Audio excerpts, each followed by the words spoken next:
අදත් පොඩ්ඩක් රිද්දන්නද? එහෙනම් බලන්නකො මේක.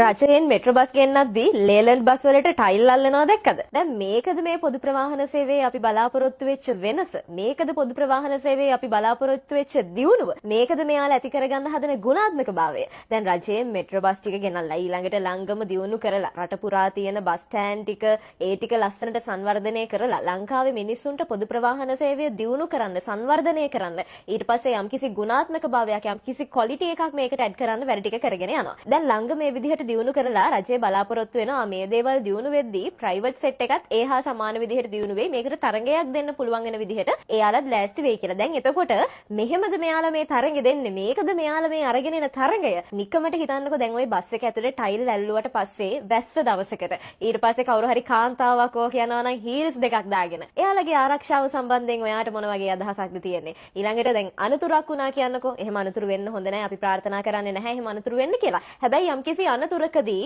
ඒ බස් එකේ ඉන්න මිනිස්සුන්ගේ ආරක්ෂාවට ඔන්න ඔය ටයිල් කැට ටික කොච්චරනම් දුරට බලපානවද කියලා පොඩ්ඩක් හිතලා බලන්නකෝ. අපි දියුණු වෙන්න ඕනේ. අපි වෙනස්කම් කරන්න ඕනේ. අපි අත්හදා බැලීම් කරන්න ඕනේ. හැබැයි මේ දේවල් කරන්න ඕනේ මෙන්න මේ වගේ මොළ භාග තියෙන උන් විදිහට නෙමෙයි. පොඩ්ඩක් ලස්සනට හිතලා පොඩ්ඩක් හොඳට හිතලා සමාජයට වැදගත් වෙන විදිහට මිනිස්සුන්ට වැදගත් වෙන විදිහට අන්න ඒ විදිහට තමයි අපි වෙනස්කම් කරන්න ඕනේ. එතකොට තමයි රටක් විදිහට සමාජයක් විදිහට අපිට දියුණු වෙන්න පුළුවන්කම ලැබෙන්නේ. දැන් ඉතින් ඔය බස් වලට ආදරේ කට්ටිය ඊට පස්සේ ඔය ලේලන්ඩ් බස් පිස්සෝ කී ඔය ගෲප්ස් හදාගෙන ඉන්නවනේ කට්ටිය. ඔය අය මේ වීඩියෝ එකට ඇවිල්ලා බනි. හැබැයි මම මේ කතා කරන්නේ ඇත්ත දේ. අපි කැමති ලස්සන බස් පාරේ තියනවාට. අපි කැමති ලස්සන බස් පාරේ යනවාට. බස් ලස්සන වෙන්න ඕනේ. බස් එකක් ලස්සන වුණාම තමයි මිනිස්සුන්ට ප්‍රියමනාප වෙන්නේ. හැබැයි බස් එක ලස්සන කරනවා කියලා අර පහුගිය කාලෙක කරා දේවාල වගේ තොරම්බොල් එල්ලලා ලයිට් පාට ලයිට් දාලා බස් ටික කාලම දැම්මා. අර බස් වලට ආදරෙන් කියලා බස් ලස්සන කරන්න කියලා සමහරක් අය කරන සමහර දේවල් නිසා ඇත්තටම සිද්ධ වෙන්නේ මේ දේවල් මිනිසුන්ට එපා වෙන එක. දැන් මේ ආයි අලුත් දෙයක් පටන් අරගෙන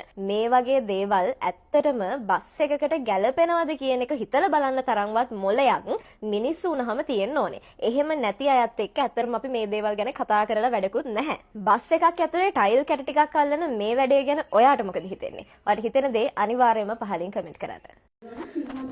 කමෙන්ට් එකක් නේද ඕන? එහෙනම් ලස්සන කමෙන්ට් එකක් දෙන්න. ඕන් අහගන්නකෝ. ඔයා හිතන් ඉන්නේ ඔය රජයේ මෙට්‍රෝ බස් ගෙන්නවා කියලා. එව්වට තරගයක් දෙන්නේ ඒ මෙට්‍රෝ බස් ගෙන්නලා ප්‍රයිවට් මිනිස්සුත් ඒකම කරා කියලාද? එහෙම නෑ. ඔයා හිතුවා නේද ඔය වැඩ කරන්නේ මොළපාක තියෙන උන් කිව්ව නේද? ටයිල් අල්ලන්න ඒ වගේ අවදානම් වැඩි කිව්ව නේද? ඒ අවදානම් වැඩි ඇති. හැබැයි මොළපාක තියෙන්නේ ඒ වැඩ කරන අයට නෙවෙයි. තොපි වගේ